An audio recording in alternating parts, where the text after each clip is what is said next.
Bem-vindos a mais um vídeo. Hoje daremos continuidade ao projeto de leitura de Paraíso Perdido. Comentarei com vocês aqui os cantos 6 e 7 no vídeo de hoje. São cantos até mais curtos, eu achei que eles fluíram bem rápido, assim, a leitura foi bem tranquila de se fazer, assim, em poucos dias, inclusive. Já terminei tem um tempinho, mas seguindo aqui o cronograma para fazer a leitura e terminar com vocês no final do mês de maio, né? Lembrando que no final do mês de maio teremos passado por todos esses cantos e eu farei um vídeo finalizando aqui esse projeto de leitura e fazendo uma resenha completa, né, sobre o livro. Mas retomando aqui no canto 6, temos a continuidade da narração de Rafael, o anjo Rafael, que está narrando a Adão tudo aquilo que se passou no céu para acontecer a queda de Satã e posteriormente a criação mesmo de Adão e Eva e do Jardim do Éden em que eles estão vivendo, né?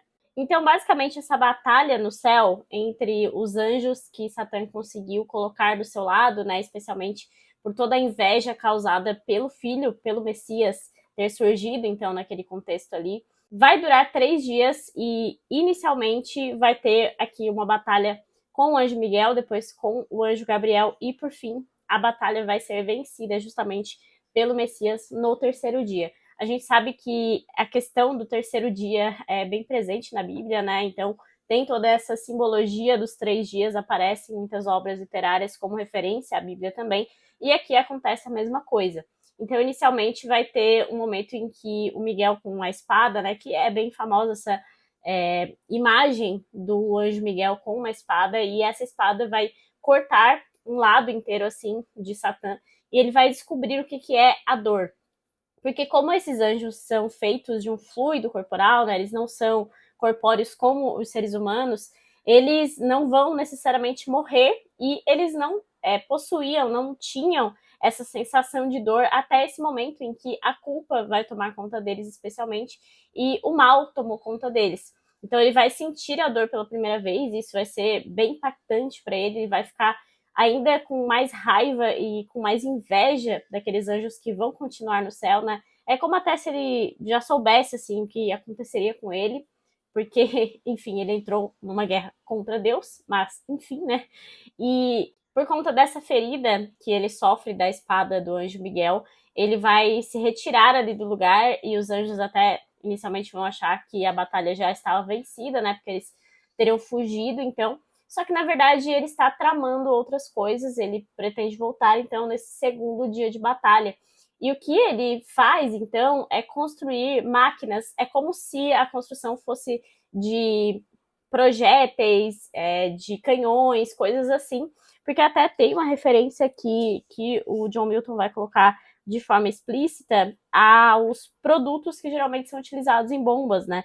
Então, enxofre e nitroelásticas escumas, que em candentes fogões cozem, calcinam. Logo de escuros grãos feitas em montes recheiam arsenais. Isso aqui é até uma referência que aparece muito em outras obras também. Eu lembrei, inclusive, de uma referência muitíssimo aleatória que foi o filme da Mulher Maravilha. Então tem toda essa representação de guerra e de bombas e de todo o arsenal de guerra que é feito relacionado a Satã, especialmente aqui nesse momento, justamente porque ele vai se utilizar de subterfúgios para lutar contra os anjos. Inicialmente ele até tem um certo êxito aqui contra todo esse batalhão de anjos, e a ideia mesmo, como a gente consegue observar em todo o livro, né, durante todo o livro, o que vale são os desígnios de Deus, e é impossível ir contra os desígnios de Deus.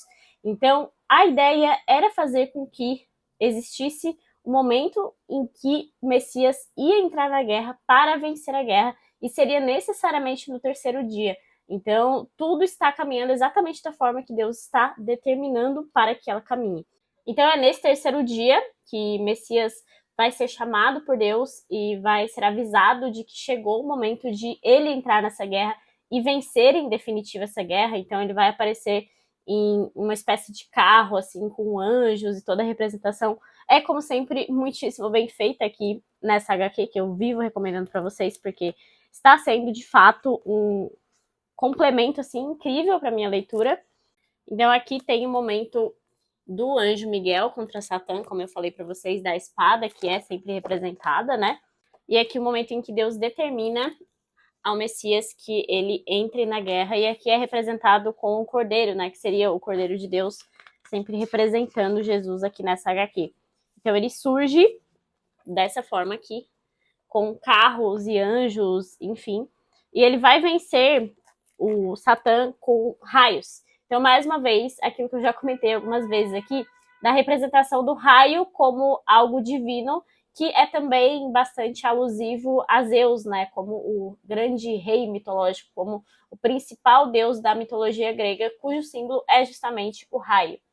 Ainda dessa parte, queria ressaltar também que é muito interessante como ele consegue mostrar aqui a face bélica mesmo, né, de Deus, porque, claro, Jesus aqui está representando Deus, o Messias está representando Deus, e ele consegue utilizar de uma fúria que vai fazer com que ele vença Satã. E também fala aqui sobre o fato de que ele usou apenas metade da força que ele poderia usar, porque se fosse usada toda a força que ele tem aqui à disposição, ele conseguiria aniquilar esses anjos, embora eles sejam imortais, né? Então fica aqui um pouco essa ambiguidade em relação à possibilidade ou não de destruir definitivamente, né, Satã.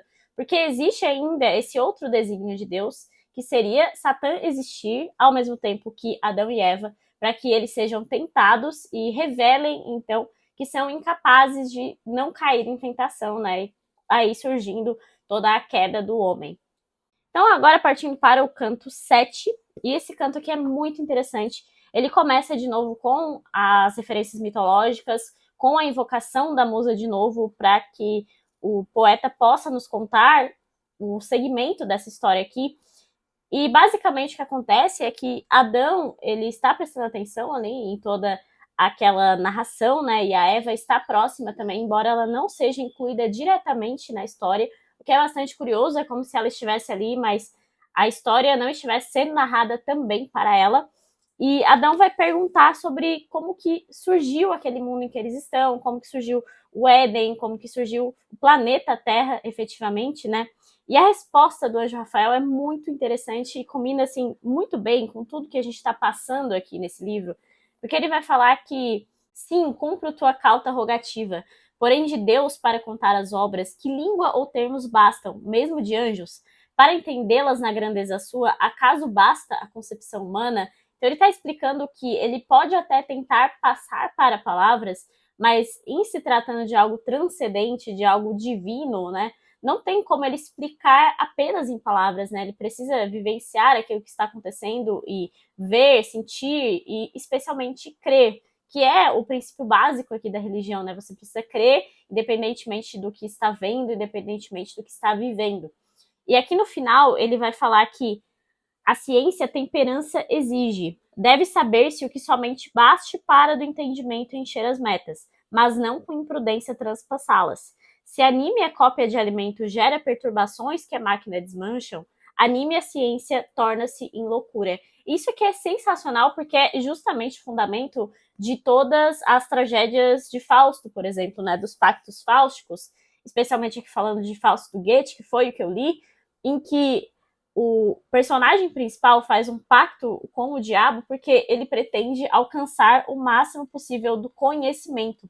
E é aqui que surge todo o problema, toda a problemática da raça humana, né, como um todo, porque afinal a gente está falando do fruto da árvore do conhecimento, a árvore do bem e do mal, ou seja, saber tudo, né?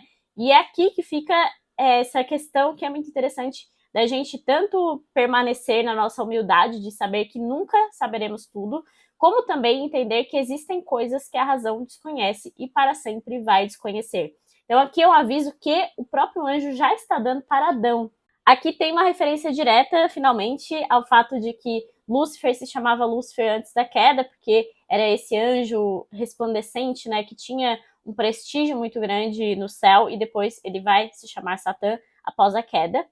E aqui, basicamente, ele vai contar toda a história de Gênesis, então vai ser uma repetição da história de Gênesis aqui por meio do anjo Rafael, contando todos os dias e todas as criações divinas para Adão e com Eva ali presente também.